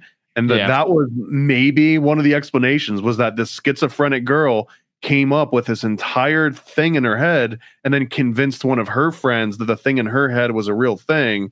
And then then she basically like got her friends to go along and do this tragedy. So I mean, I guess this is the question, right? Is the thing that the schizophrenic girl made up in her head, did she make that real enough to her friend that now it's an actual real thing? I don't know, man. I think in that case, she just had a thought that was so strong that she gave the thought to her friend, and then the thought overpowered her friend's mind, and now they were both on a mission to do something bad. But at no point was Slender Man an objective reality outside their two brains. Yeah, that's very interesting. I mean, there's been dude, look, I've seen footage. All right, that's all I'm saying. You go on YouTube, just type in Slenderman footage, and judge for yourself. But I've done it, and I have judged for myself, and I've judged it all to be BS. Okay, well, maybe I'll go and find them somewhere for you, Thomas. And I do. I mean, I do hate sometimes when it's like, I have proof. Hold on, let me send you this TikTok. Right. I know. Yeah, it's funny. Yeah, dude. I mean, in theory, right? But so many people talk about them. They've right. drawn. Well, I guess the point here being that you can extrapolate Slender Man all the way up to Jesus. Wow. Like, if that girl had convinced her whole town that Slender Man was real, and then the town convinced all the neighboring towns that Slender Man was real, it almost seems like the spread of any other religion that's saying that some deity is real that they didn't hear about the day before. Well, that's actually something that's been in discussion a lot right now on the timelines and in this kind of the conspiracy world, the truther movement, whatever. Is Jesus Slender Man, or is Slender Man Jesus? I don't know, dude. Slender Jesus. No, the whole CQ question of if the story of Jesus is like real, or if it's what's CQ? Christian question. What is this like this is a new acronym to me. Is Christian question a thing? Yeah, dude, it's something that's like happening. Is this like a Twitter hashtag? Twitter. Yeah. Okay, yeah, that makes sense. Yeah. So what is the Christian question? If I think it's just if Christ was real, or if he was just a story to create a religion to control the Gentiles. Oh, so there's like a Jewish angle to it. Definitely. We're just asking questions here, but there's just asking questions. Okay. And so it's just like, okay, well, I mean, I don't know. It really depends. Where are you spiritually, dude? Because like I said, I've encountered things, right? I've encountered the Holy Spirit, and I understand these deeper meanings behind all this stuff, dude. Earlier. So this is I think I understand what you're talking about. I've never heard of the Christian question specifically, but the Christian question in that context, it's almost the same like victim mentality that group tends to pretend to be against. But it's like, look at this solar tale that was crafted into a story, into such a convincing mnemonic device that it's controlling us. And then it's like, now let me figure out whose fault this was. And it's never like, oh, maybe we did this to ourselves. Maybe we all fell into this habit at a convenience. I think that's kind of what they're saying is like, this was done to us. And but of course they blame the fall of Rome and all the pagan mysteries and all that stuff on Christianity, which I mean, that and just a way to, just to enslave people to all worship Yahweh or whatever. That's the thing. Now, when you get into Yahweh, you got to ask, why is Yahweh on the Canaanite pantheon? Why is he the brother of Baal, son of El? I mean, I think that was like his rookie home team. Like you're finding his super old farm team rookie card, and not necessarily when he just became the most popular of everybody else, right? Well, he's the Canaanite war god, so it's like, Like- I don't know if that's the creator of the universe. I don't know. Yeah, I mean, they're all strained analogies because it's such a huge topic. It's like some people only know Beyonce, but then other people know that there was a Destiny's Child before Beyonce, right? But you don't. It's not like it gives you any extra insight on anything. Just knowing that you've got these older iterations of somebody. Yeah, man. Yeah. Like you said, I mean, I don't know, dude. I think it's just something that I mean, I think if I think people should talk about it at least, and I think they may, they either will or won't be more grounded spiritually in their faith, But a lot of people don't they need, I think they should learn more about these deeper mysteries that you can find esoterically in these stories and text. And yeah. Well, let's get a little less deep, a little more superficial. Hey, conspiracy buffs, I double dare you to take some PCP, the Paranormal Conspiracy Probe. On your marks, get set, and go! Okay, these ones don't require long discussions. You're just going to rate things from 1 to 10. So, for example, we're going to start out with dinosaurs. Rate dinosaurs 1 to 10. 1 being fake? Yeah. 2. How about dragons? 9.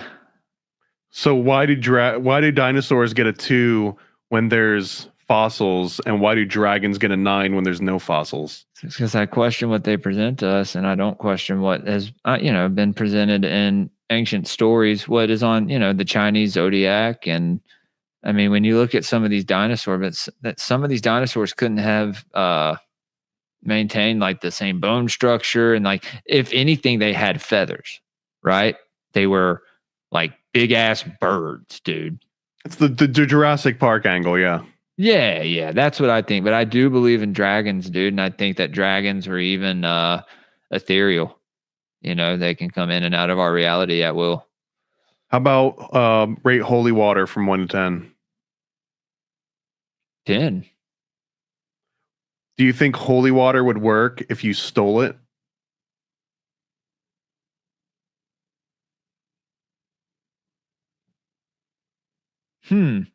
That's a good question, dude.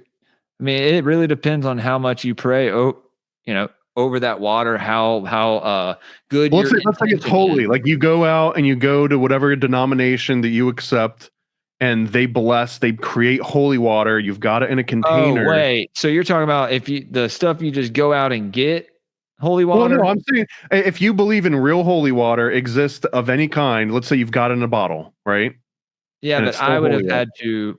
Me and my wife would have had to create our own holy water. Okay, let's say you did that, and now it's in a bottle. If I steal it from you, is it still holy water? Possibly, yeah. If I murder someone with it, if I hit them over the head and I kill them with a bottle of holy water, is it still holy water? Has the water left the bottle? No, it is sealed. Well, it's like if there's no if the water in the bottle hasn't didn't spill on I don't know. It's almost as if it's in the bottle. It didn't witness any of it happen. The energy didn't hit it because it was contained in the bottle. Well, let's say it's hermetically sealed, but it's clear, so the water can see itself murdering somebody. Okay. Yeah, I don't know. Yeah. Okay. Let's get into, if you want to get into elementals and the attachment to that water. Maybe if there is an elemental spirit attached to that water, it could persuade it to be a little more mischievous or malevolent. Absolutely. How about a Bigfoot 1 to 10? Oh, 10. What about aliens?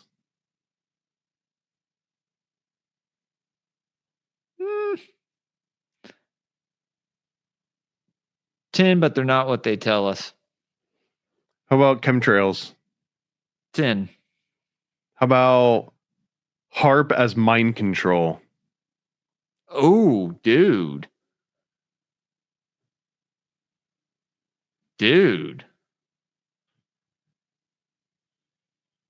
7? I'd consider that. I'm gonna look into that. These are high ratings. How about the theory of evolution? 2 or 3. I don't know. I think we have a divine spark in us. So, well, how about outside of humans? Do you think evolution exists? Yeah. I think especially when you consider like psilocybin or something, any kind of like hallucinogen found in the wild, and that being whatever it may be eats that. I definitely think its consciousness expands and it can Stone ape theory. What about celebrity clones? 1 to 10. 10. 11, dude. Like, yes, absolutely. What's the most obvious example that celebrity clones are real? Joe Biden.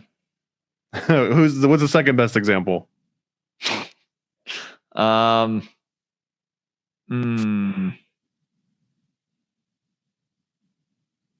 Man, you stumped me, dude. That's let's talk about Joe Biden. Are we talking that Joe Biden had a lookalike stand-in, or are we talking about a literal clone that somebody cloned Joe Biden? That's a good question. I think more leaning probably more towards the lookalike stand-in, but like, did he have a few of those, or were those cloned? I don't know. Well, let me ask you this. Let's say that there are clones. It would almost, if you were to say Joe Biden had a clone, then the implication is that either they cloned Joe Biden as a baby and made sure that his clone also stayed in similar shape to him through 70 years, or that they've got a way to clone a 70-year-old person and then age them from embryo all the way up to 70 years so that they'll actually be a real clone and not just someone that looks like them 70 years later, right? I don't know what kind of technology they have, man. I mean, they're 1,000 years ahead of us, it seems. Not 1,000, maybe 100, with the stuff they have, like apparently the hoverboard has existed for like 20 years. Like from Back to the Future hoverboard? Yeah. So where's this at? Where did you hear about this? Don't you dare link me to a YouTube video. I saw this TikTok video. Apparently hoverboards are real. Is that what it is? It is. Okay.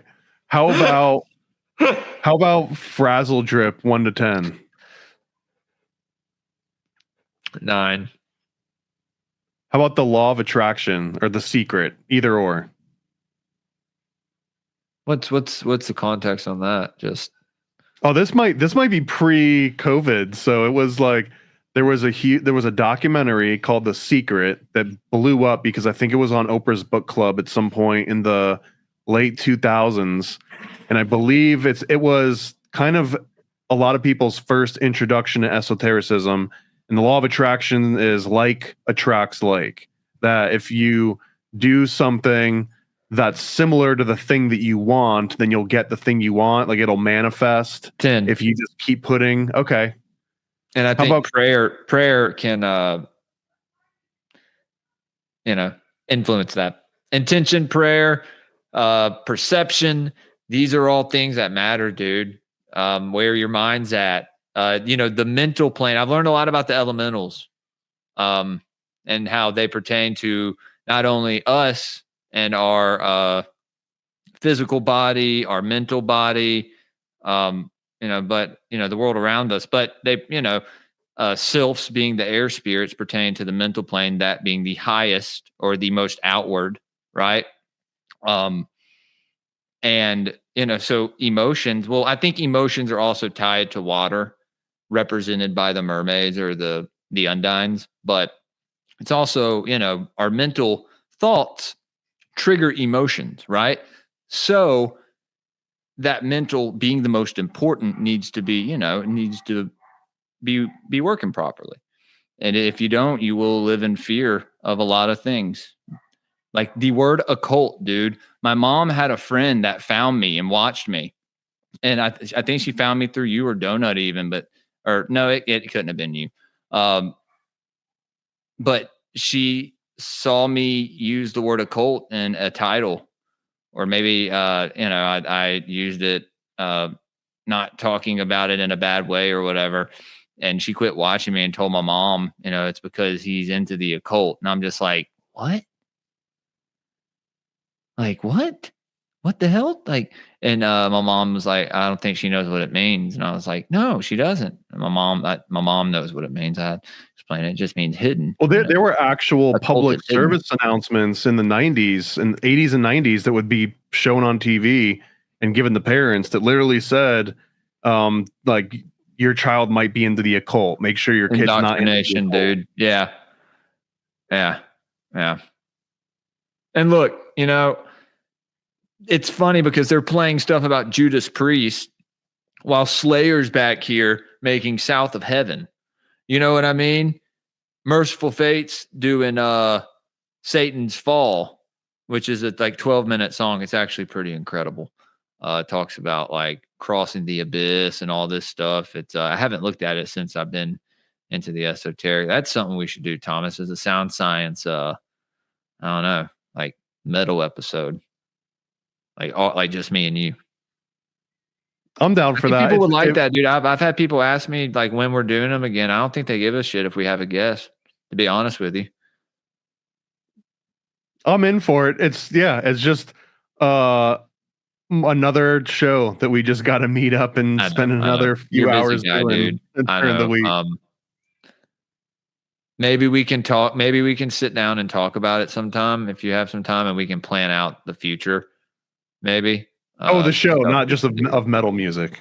Well, yeah, no, and just in general, with the show, because I don't want us to ever just stop doing it. I don't think we should.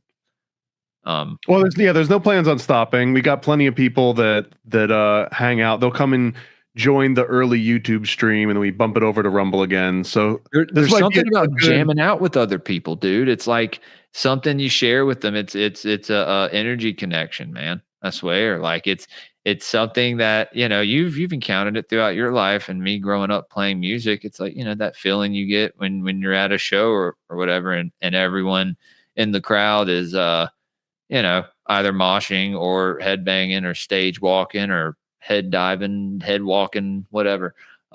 Dude, like it's, I think I'm more interested in themes than guests, and sometimes having a guest helps dictate a theme, and it also takes way less pressure off either of us to have all kinds of observations every week about music over and over again. You get like some new, but like there are some good themes. Like maybe a good theme would be music that like change politically, or like what playlist would Rage Against the Machine fit in? What playlist would like NoFX fit in? Where it's like you grow up listening to it one way, and then 20 or 30 years go by, and now it's like a political bias over if you listen to this artist, then you have to vote or you have to think a certain way. Or it's like with theme. Life of Agony from New York, all the songs are, about manly struggles and, struggling with emotion, but being a man about it. And then the guy 20 years later, transes himself. And so now I can't wear my Life of Agony shirt anymore. And why not? It's just like, well, because the songs are meaningless. Is that true? They still try to go out and play them and stuff. It's like, dude, you can't sing those songs. Talking about working 9 to 5, being overtime, girls, like, dude, no. Why not? Honestly, why not though? Because the same person still went through those experiences and were able to communicate them in a successful way, regardless of where they're at now. Does that mean that the Matrix movies are all BS now too? No, I think they had to put those out. I think that was part of some ritual, maybe, to awaken the dude. They do this thing where they awaken us subconsciously on certain levels, whether it's through music, movies, art, whatever. Little by little, not how we do it, like a full gray pill dump, like you open the whole dispensary up, you know, and everyone just comes and gets like mouths full of gray pills, like free gray pills for everybody. That's what I kind of do, you know, we go full into it. But no, it's like this little bit of enlightenment, a little bit at a time. You know, and I think that's what that's part of. So why just a little bit at a time? A little too much, and folks start to wake up, right? And so I'm curious now though, is this a revelation of the method thing? Like they have to show you the poop and put your face into it for magical reasons, or is it just because they're doing it for fun, or what? Maybe a little bit of both. Maybe more the first part, but then in there, but then they get some kind of satisfaction out of it. So there's the fun, you know. Well, so the way that I've had the magic version of revelation of the method explained to me, it seems more like it's a karmic system that they want to absolve themselves of karma so they can do a bad thing and not have bad things happen to them in return. Yes, and that is also why they'll go donate like millions of dollars to a charity, but then be involved in some sketchy scandal with some underage kid. You know what I mean? Yeah. So does that mean that you believe in karma? Yes, I believe in I believe in karmic consequences. How's that sound?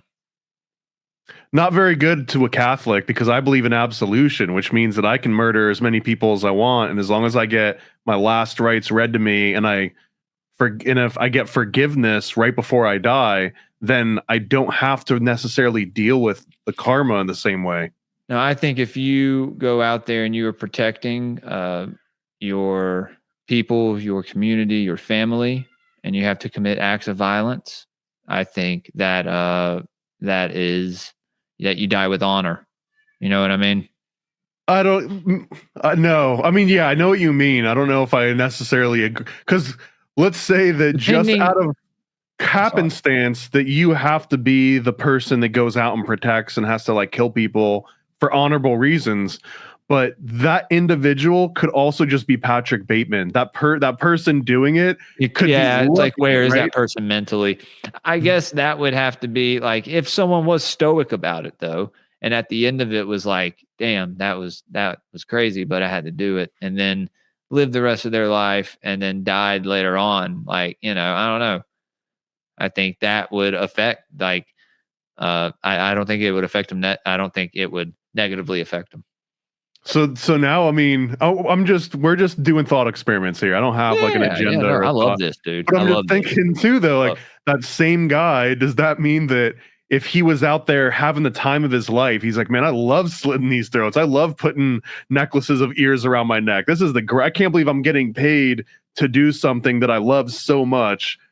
That person now is amoral, or they have more karmic debt than the person doing the same things but that doesn't enjoy doing it. It almost seems like the person that's having to go through that and doesn't enjoy all the murder they're committing is living in hell, whereas the person that's going through it and enjoying the process and living in the moment, that they're almost out from the outside seen as amoral, but really like they're living in their own personal heaven.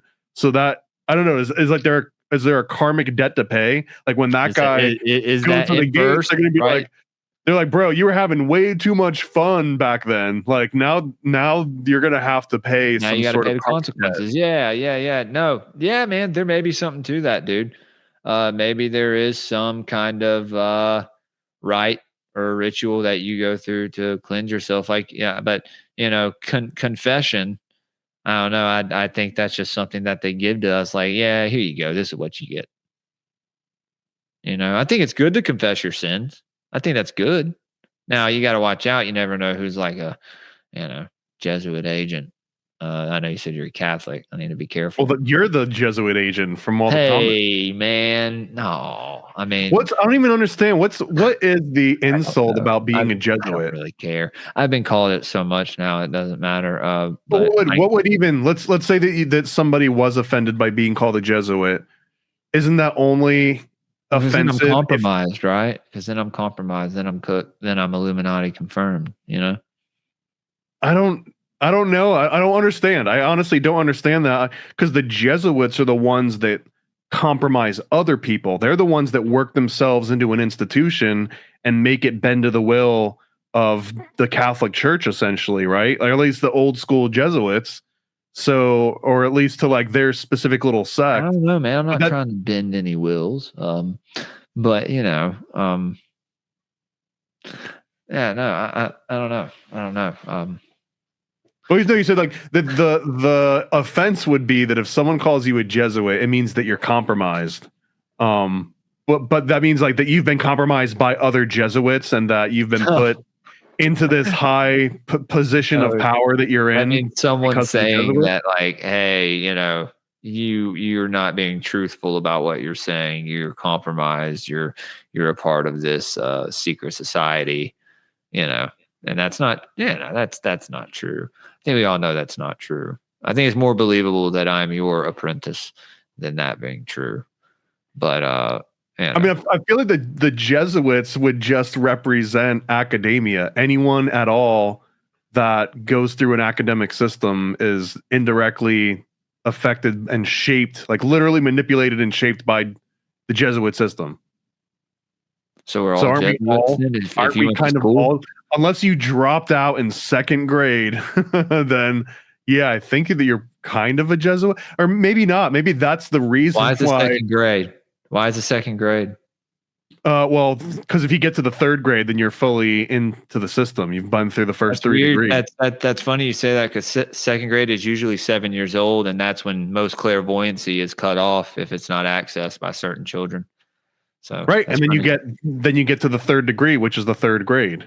Yo, Thomas, what the hell, dude? That's wild. Sorry, I just spazzed out. That blew my mind. Well, because earlier when I was saying like, have you been through an initiation ritual?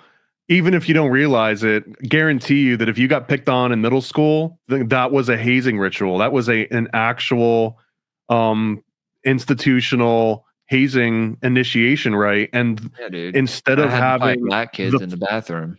Well, instead of having the 3 degrees, though, you've got grade school, middle school, and then high school, right? Like those are kind of the first 3 degrees that you go through. And when you enter each of those different inner mystery schools, they each have their own initiation rites and hazing rituals. Like every single one of those steps does.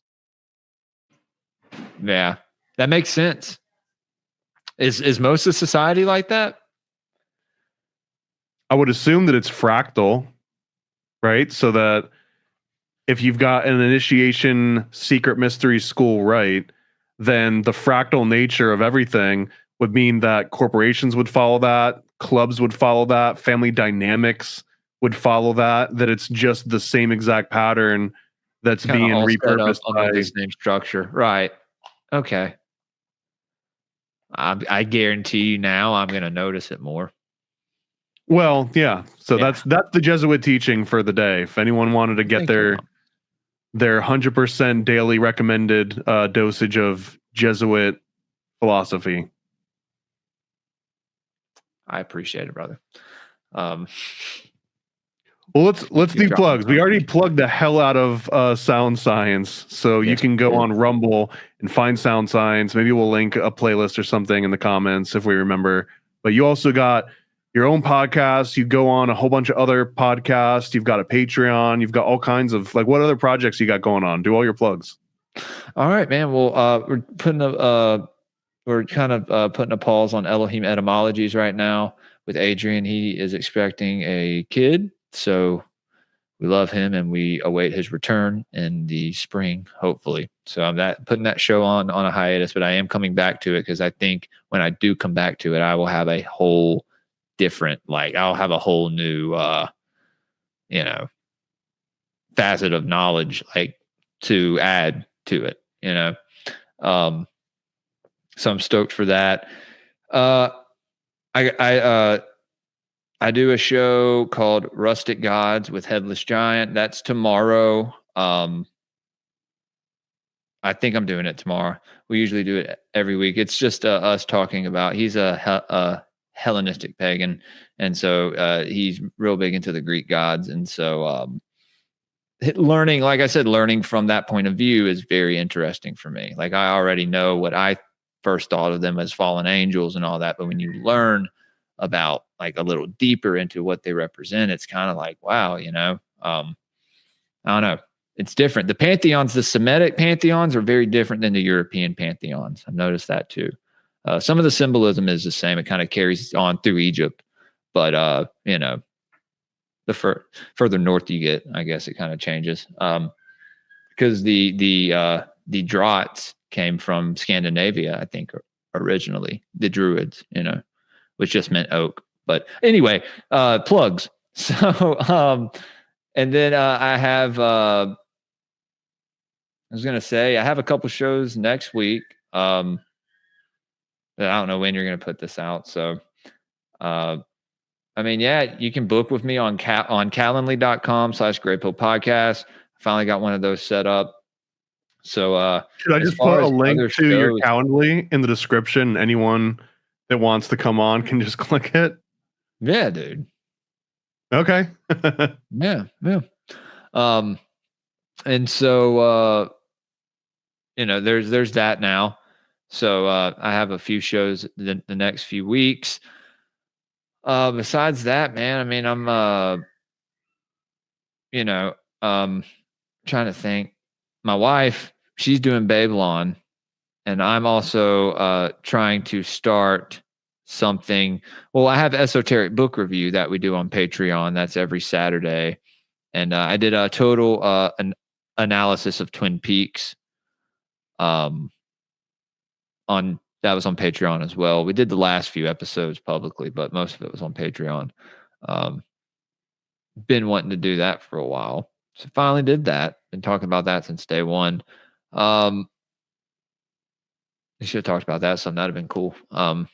But yeah, dude, just working right now on just making new designs, kind of play on words off stuff that we're talking about.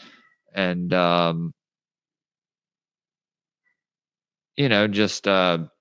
don't really, I have a debate show that I'm going to be doing with my buddy, conspiracy extremist, and a few other people.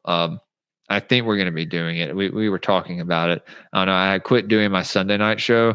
I'm still doing cryptid watches every now and then. And, my deep dives that I'm doing on Greypilled, did part 2 on the Green Man the other night. That was fun. I used to do a lot more solo deep dives. I'm going to start doing those again. But yeah, if people want to support the show, they can go to patreon.com/greypilledpodcast. Lots of tiers over there. The Esoteric book reviews go straight to there afterwards. We stream them live, and then we cut them to just private links from the Patreon. Excuse me, from the Patreon. Watch parties, as well as sticker packs, and link to the Discord and group chats. And we were doing early releases on the Elohim etymologies, which will come back. And I'm going to have some guest episodes on there as well. Good way to support the show. But follow me on Twitter at GreypilledPod, Instagram Greypilled_podcast, YouTube, Spotify, Apple Podcasts, Rumble. Rumble is where I stream most of my content to. Like we said, that's where the sound scientists go to. Hopefully, you got a lot more of those coming as well. Go to paranoidamerican.com/discount/greypilled to get 15% off your purchase. Hey, if you've made it this far into the episode, then you've earned the 15% off. So that's for you. Well, thank you, dude. Thank you. No, I you have supported me since day one, man. And you and Nate. And so that means a lot to me, and I'll never forget that. So I've always supported you, and I will continue to do so. How much of your proceeds do you give to the Jesuit organization? About 33%. Just buy something. Just buy something from Paranoid American. Just buy something.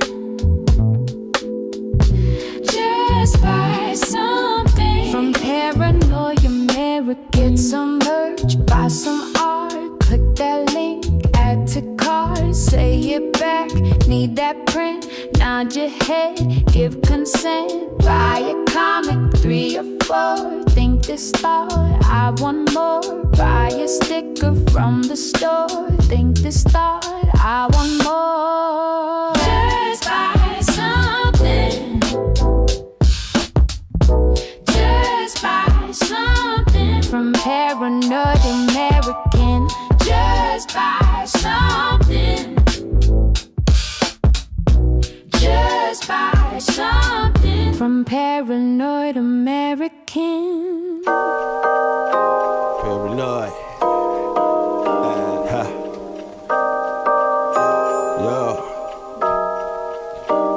I scribble my life away, driven to write the page. Will it enlighten your brain? Give you the flight, my plane, paper the highs ablaze. Somewhat of an amazing feel when it's real to real. You will engage it. Your favorite, of course, the Lord of an arrangement. I gave you the proper results to hit the pavement. If they get emotional, hey, maybe your language, the game, how they playing it well without Lakers. Evade them, whatever the cost, they are the shapeshift. Snakes get decapitated, met is the apex.